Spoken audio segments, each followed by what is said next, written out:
तो निसंदेह ही कोई विशेष आत्मा रही होगी। और ये देखना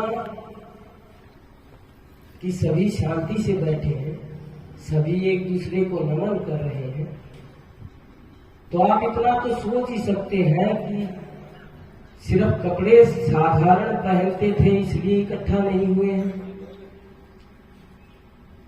या दाढ़ी बढ़ा रखी थी इसलिए इकट्ठा हुए हैं। इकट्ठा हुए हैं त्याग की वजह से, वो भी अपनी एक गृहस्थी बसा सकते थे। इकट्ठा हुए हैं निस्वार्थ गौ सेवा की वजह से, इकट्ठा हुए हैं उस तेज की वजह से जिसके पद चिन्हों पे आज कृष्ण स्वरूप जी महाराज और राम स्वरूप जी महाराज चल रहे हैं और हम सबको दिशा दिखा रहे हैं। महत्वपूर्ण ये नहीं है, कदाचित ये नहीं है कि आप कितनी आयु तक जीते हैं। महत्वपूर्ण यह है कि आप कैसा जीवन जीते हैं। जिस प्रेम भाव से आप सभी को यहाँ पे नमन कर रहे हैं, उसी प्रेम भाव से अपनी उस माता को, अपनी उस सासू माँ को, अपने उस पड़ोसी को जिसके साथ आपके संबंध अच्छे नहीं है, उनको भी प्रेम से नमन कीजिए। तब मानूंगा कि गुरुजनों की बातों का आप पे असर हुआ है। या जैसे मिट्टी पीछे कपड़ों पे लग जाती है और उठते टाइम झड़का के या हटा के घर चले जाते हैं, वैसे ही अच्छी बातों को यहीं पे मिट्टी के साथ झड़का के मत जाना।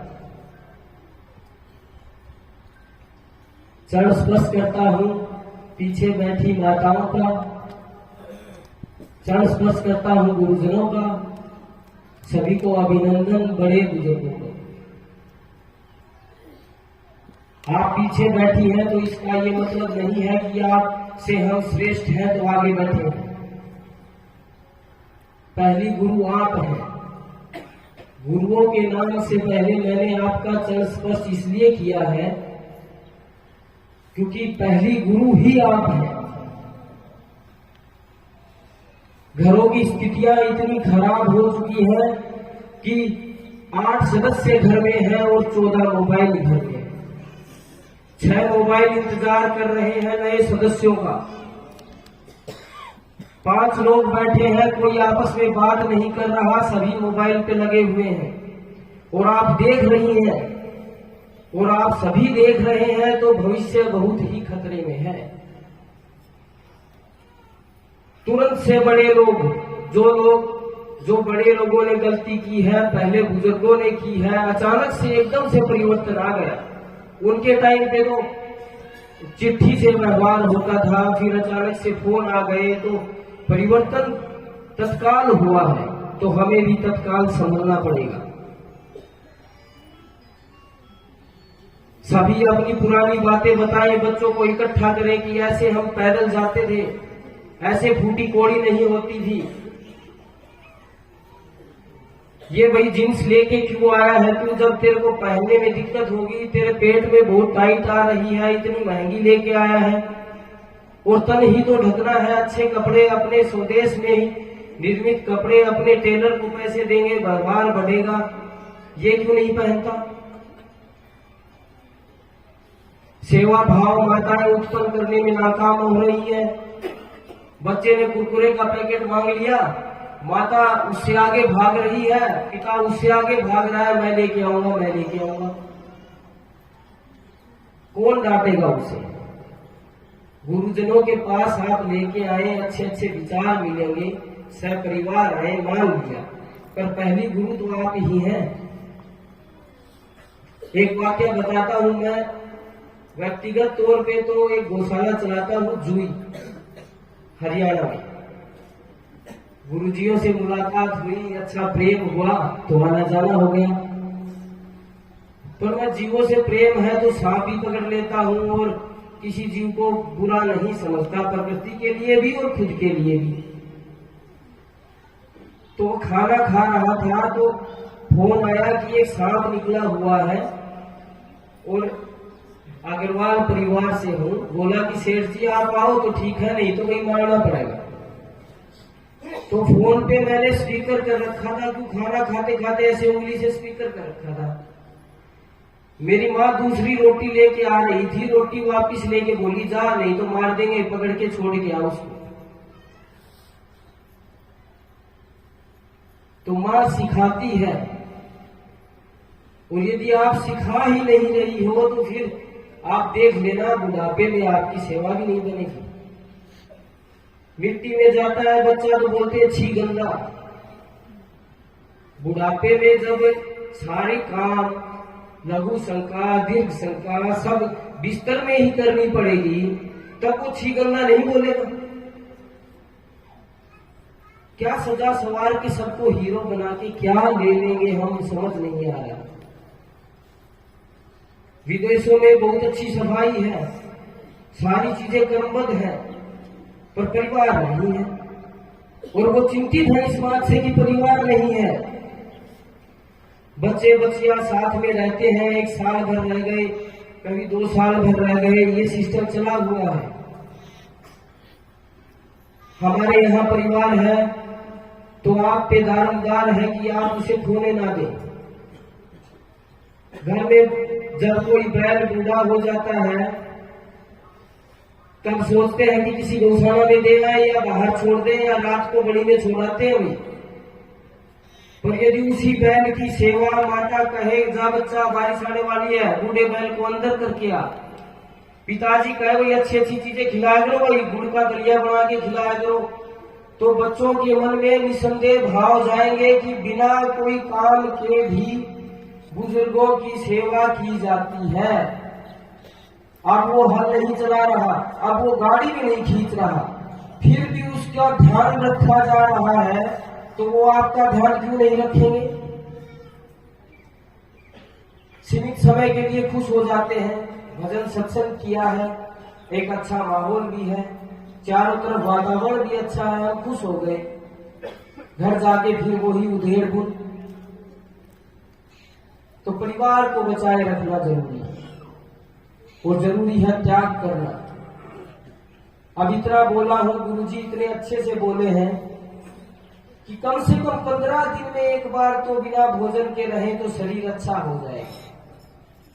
पर हमारे हरियाणा का हूं तो सीधी बात कहते हैं हरियाणा के लोग, घर में गुड़ की तो 10 दिन रोटी को खा, लड़ाई रख के 10 दिन भोजन नहीं खाए वो काम नहीं करेगा। इन्होंने साथ में ये भी बताया है कि मन प्रसन्नचित रहना चाहिए, खुश रहना चाहिए। सबको पता है कि प्राणायाम करने से बीमारी जाती है, सबको पता है सुबह जल्दी उठना चाहिए, पर ये क्या बार बार बताने की बातें हैं? क्या गुरुजी ही ये बात बताएं? अपने बच्चों को आप क्यों नहीं बताते ये बात, और खुद भी स्वाध्याय करें इन बातों का? आज त्याग का दिन है तो निकले कोई आदमी आपके ही बीच से, बोले कि ये बीड़ी मैं पीता था, लो आज गुरुजी के चरणों में मैंने समर्पित की है बीड़ी को। कोई माता अपने अंतर्मन में बोले कि मेरे में ये विकार है कि चुगली का विकार है या फिर भेदभाव का विकार है, उसे मैं अभी त्यागती हूं।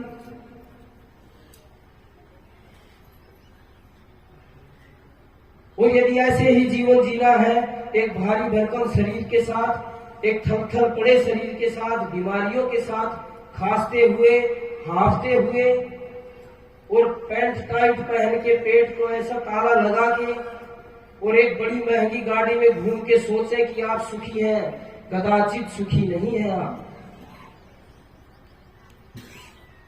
जिस प्रकार गाय को चिच्चड़ सोरी लग जाती है, उसे पता नहीं कि वो तनाव में क्यों है, वो धीरे धीरे उसका खून पीती है, वैसे ये सारी सुख सुविधाएं, सारे संपत्ता आपका खून पी रही है। लोग मुस्कुराना भूल गए हैं, एक दूसरे की मदद करना भूल गए हैं।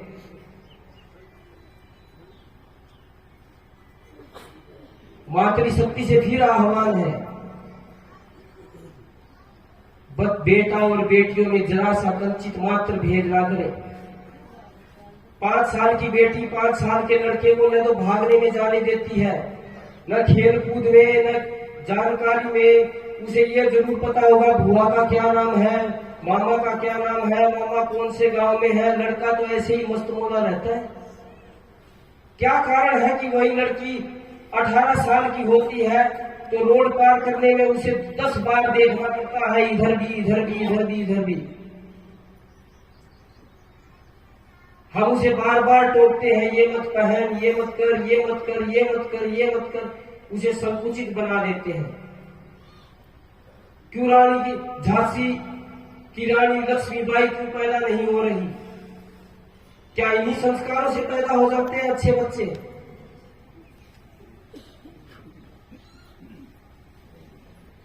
या तो शादी कीजिए मत, शादी करें और बच्चे पैदा करें तो ऐसे तेजस्वी बच्चे होने चाहिए घर घर में राम, घर घर में श्री कृष्ण। आपस में लाखों लड़ाइयां रहेंगी, फेसबुक पे 5000 फ्रेंड हैं, फेसबुक पे 5000 दोस्त हैं और घर में बोलचाल बंद है। चाचा से बात नहीं करूंगा, शादी में मेरे को ये बोले थे। ये स्थिति है समाज की।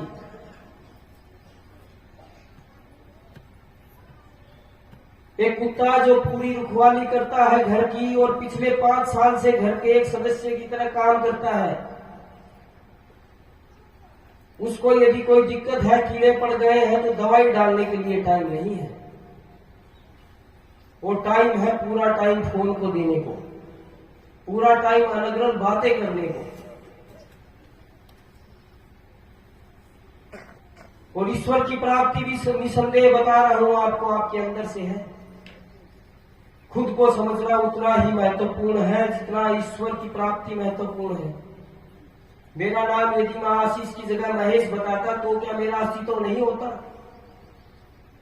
क्या आप किसी बैंक के मैनेजर या गौशाला का प्रधान नहीं होता तो क्या अस्तित्व नहीं होता? जिस प्रकार एक पानी की बूंद को आप समझ लेते हैं तो पूरे सागर के बारे में आप आकलन कर सकते हैं। एक मुट्ठी रेत आपको ये बता देगा कि पूरे संसार में जैसा भी रेत है उसकी प्रवृत्ति कैसी है। तो वैसे ही यदि खुद का जीवन समझ लिया, खुद का उद्देश्य समझ लिया, खुद को समझ लिया, तो फिर ईश्वर की तलाश में भटकने की भी आवश्यकता नहीं है।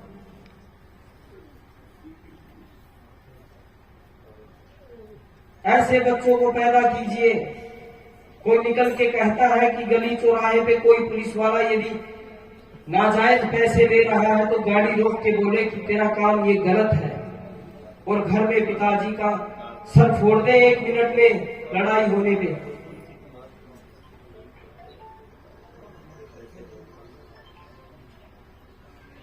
घर के आगे रोड़ियां पड़ जाती हैं, घर के आगे ईंटें भट्ठे सीमेंट आ जाती है, मिस्त्री अंदर घुसता है, तब पिताजी पूछता है क्या बात है भाई, कहाँ जा रहा है? बोला जी आपका लड़का चुबारा बनवा रहा है। पिताजी को ये नहीं पता कि घर में चिराई का कार्य चालू होगा और दिए जा रहे हैं बस। अरे कम से कम उनसे ये पूछ लिया जाए तो क्या पता क्या कह दे कि ये दीवार कच्ची है, तेरे दादा ने इसकी नींव बिल्कुल हल्की भरवाई थी, इस पे चुबारा मत बनवा दी।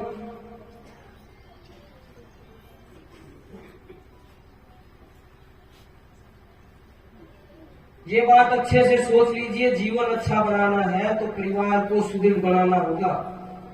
बच्चा थोड़ा सा भी गलत काम करे, माँ 1% भी उसकी मदद ना करे उस काम में, पिताजी एकदम प्रखरता से डांटे। पर यह बात भी उतनी ही जरूरी है, पिता भी धूम्रपान यदि करता है तो बेटे को मना कैसे करेगा।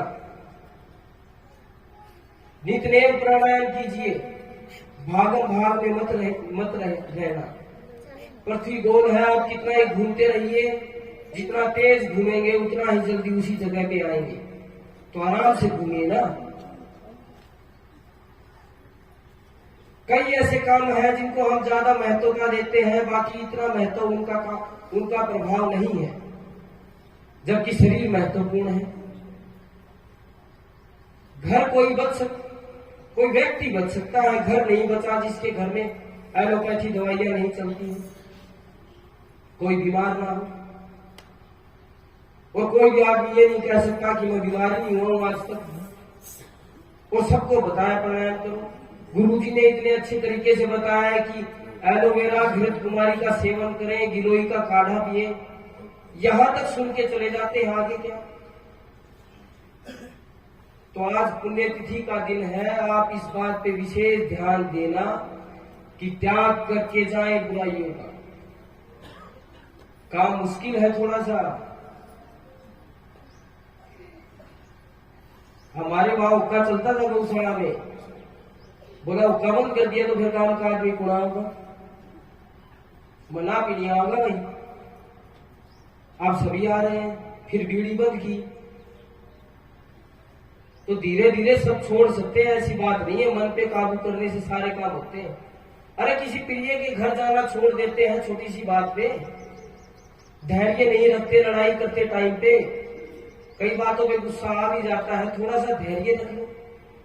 कई बार गलत बातें मुंह से निकल जाती हैं, फिर रात को सोए सोए बोलते रहते हो, यार मेरे को ये बात तो नहीं कहनी चाहिए थी। फिर दूसरी करवट लेते हो, तब सोचते हो उसने क्यों कहा, मैं तो कहनी थी देते हैं। फिर समझ में आता है कि ना चलो माफी मांग के आते हैं। फिर सुबह होते होते हो जाएगा, वो नहीं मांग लेगा माफी, मैं क्यों मांगू माफी। और यदि लड़ते समय थोड़ा सा धैर्य, थोड़ा सा नीचा पद के हिसाब से या फिर खुद के मन को शांत रखा जाए, तो फिर वो गलत बात कही नहीं जाती। 20-20 साल निकल जाते हैं बेटा पिताजी से बोले हुए। तो ये तो गुटखा दारू बीड़ी ये तो एक सामान्य सी चीज है, छोटी छोटी सी तो चीजें हैं, शरीर आपका बस में कर रखा है। तो मैं इंतजार कर रहा था कि कोई आदमी बोले कि मैं आगे से हुक्का बीड़ी नहीं पीऊंगा, अब आप निकल के ही नहीं आ रहा कोई। मन में मान ली तो और भी अच्छी बात है।